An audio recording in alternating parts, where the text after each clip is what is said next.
Hello viewers, welcome to my channel. ఈరోజు మన ఛానల్లో ఆలు బరడా ఎలా చేయాలో చూద్దామా.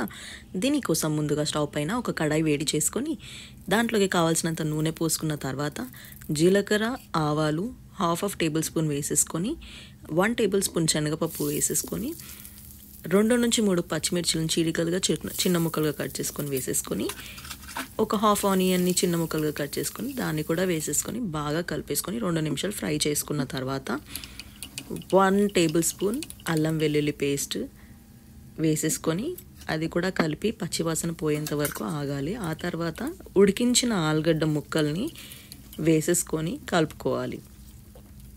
ఇప్పుడు ఇందులోకి కావలసినంత పసుపు, ఉప్పు వేసుకోవాలి. నేను ఇక్కడ హాఫ్ టేబుల్ స్పూన్ పసుపు, 1 టేబుల్ స్పూన్ ఉప్పు వేసేసుకున్నాను. ఇవి వేసుకొని కలుపుకున్న తర్వాత కరివేపాకుని ఒక 3 నుంచి 4 కరివేపాకు రెక్కల్ని చించుకొని అందులో వేసేసుకున్న తర్వాత శనగపిండిని కావలసినంత శనగపిండిని వేసేసుకొని కలిపేసుకోవాలి.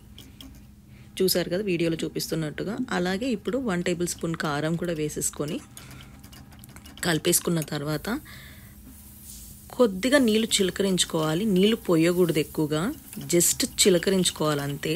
కొద్దిగా నీళ్లు చిలకరించుకుంటూ ఆ వేసిన శనగపిండి మొత్తం బాగా ఉడికేంత వరకు ఫ్రై చేసుకోవాలి మూత పెట్టుకొని. సో ఇప్పుడు మూత తీసి చూస్తే ఆలు బెరడా రెడీ అయిపోయింది. ఇప్పుడు దీంట్లోకి కాస్త నెయ్యి, కొద్దిగా నిమ్మరసం వేసేసుకొని చేసేసుకుంటే ఆలు బెరడా రెడీ అయిపోయింది. మీకు కనుక ఈ వీడియో నచ్చినట్టయితే please like, share and subscribe. See you in my next video. Bye.